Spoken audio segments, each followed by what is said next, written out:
실과책 72쪽을 보면서 프로그램에 순차, 반복, 선택 구조가 있다는 걸 알아보았을 텐데요. 같이 살펴봅시다.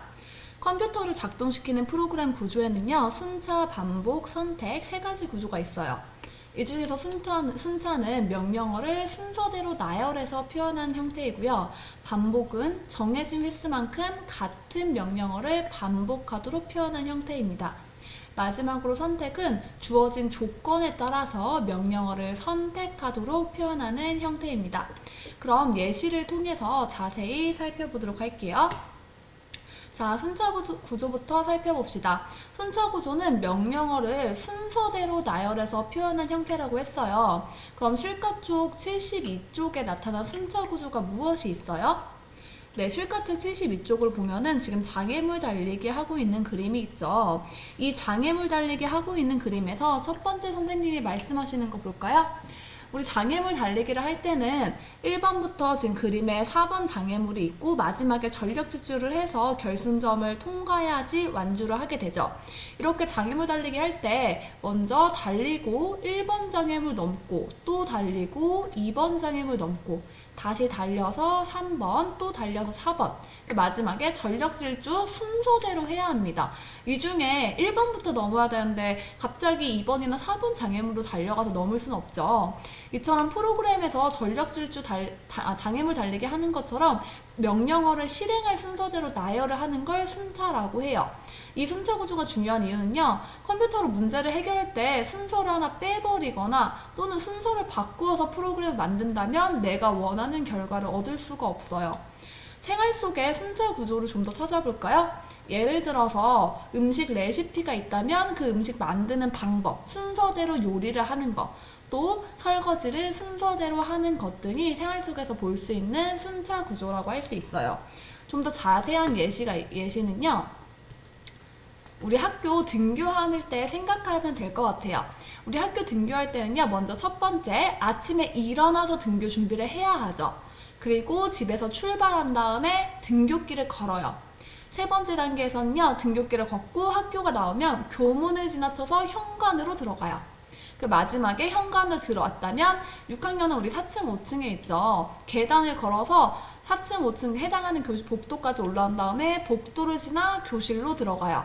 학교 등교의 순차 구조는 먼저 등교 준비, 등교길, 교문, 현관, 계단, 복도, 교실 순서로 이루어져요. 학교에 교실에 무사히 등교를 하려면 이 순서대로 등교를 해야겠죠. 만약에 여기서 순서가 달라지거나 어느 한 순서가 생략된다면 여러분들은 교실로 무사히 들어올 수가 없어요. 이런 것들이 순차 구조라고 생각하시면 됩니다. 자, 그러면 그 다음에 살펴볼 구조는요, 반복 구조예요. 반복 구조는 정해진 횟수만큼 같은 명령어를 계속 반복하도록 표현하는 형태입니다. 그래서 예를 들어서 동일한 명령어를 계속 되풀이해서 실행해야 하는 경우에 앞서 배운 순차 구조로 계속 되풀이하는 걸 표현할 수도 있겠지만 그것보다는 반복을 사용하면 좀 더 편리하게 프로그램을 만들 수도 있어요. 그럼 실과쪽 73쪽 그림에 나타난 반복 구조 한번 찾아볼까요? 자, 여기 선생님 그림 찾았나요? 이번에도 장애물 달리기에서 반복 구조를 찾아볼 건데요. 아까 순서 구조에서 살펴봤듯이 장애물 달리기에서는 1번부터 4번 장애물까지 순서대로 계속 넘죠. 이건 장애물 달리기에서 장애물을 넘는 게 반복돼서 나타나요. 이걸 순차 구조에서는 1번부터 4번까지 넘는 걸 쭉 표현을 한 거고요. 반복 구조에서는요, 이 4번 반복하는 것들을 반복 명령어로 좀 더 간단하게 나타낼 수가 있어요. 여러 번 실행하는 명령어를 몇 번 실행하는지 또 어떨 때 실행하는지 횟수하고 조건과 함께 나타낼 수 있습니다. 생활 속의 반복 구조를 더 찾아보자면 학교 시간표, 우리 보통 월요일부터 금요일까지 어떤 수업을 하는지 과목별로 교실별로 시간표가 짜여져 있죠. 그리고 여러분들 등교길 오는 경로, 보통 여러분들 학교 등교할 적에 같은 경로를 계속 매일매일 반복해서 같은 등교길을 반복해서 등교를 하게 됩니다. 이런 것들을 생활 속의 반복 구조라고 말을 할 수가 있어요. 그럼 그 다음 마지막으로 살펴볼 구조는 선택 구조예요.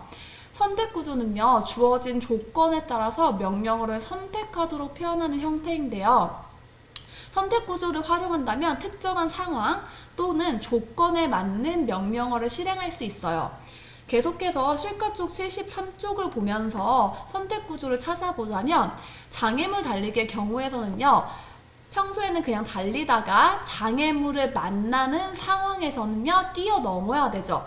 이처럼 그냥 달려야 될 경우, 장애물을 만날 경우라는 조건이 따로 있을 때 조건에 따라서 서로 다른 명령어가 실행되어야 해요. 이런 걸 선택 구조라고 말을 하는데요. 생활 속에서 살펴보자면 우리 평소에 등교하거나 외출할 적에 날씨가 맑을 경우, 비가 오지 않을 경우는요, 우산을 쓰지 않죠. 하지만 비가 온다면 우산을 쓰고 나갑니다. 이건 비가 오느냐, 비가 오지 않느냐가 조건이 되겠죠. 또 우리 등교하는 거 생각하면요. 평일, 월요일부터 금요일까지는 등교하고 휴일에는 등교하지 않아요. 이건 날짜가 그날이 어떤 요일인지에 따라서 그런 조건에 따라서 우리가 행동을 바뀌게 되죠. 이처럼 특정 상황이나 조건에 따라서 명령어가 다르게 실행되는 걸 선택 구조라고 말을 해요. 자, 우리 지금까지 세 가지 구조인 순차, 반복, 선택 구조에 관해 알아보았는데요. 그럼 이어서 이 순차, 반복, 선택 구조를 프로그래밍을 해볼 거예요.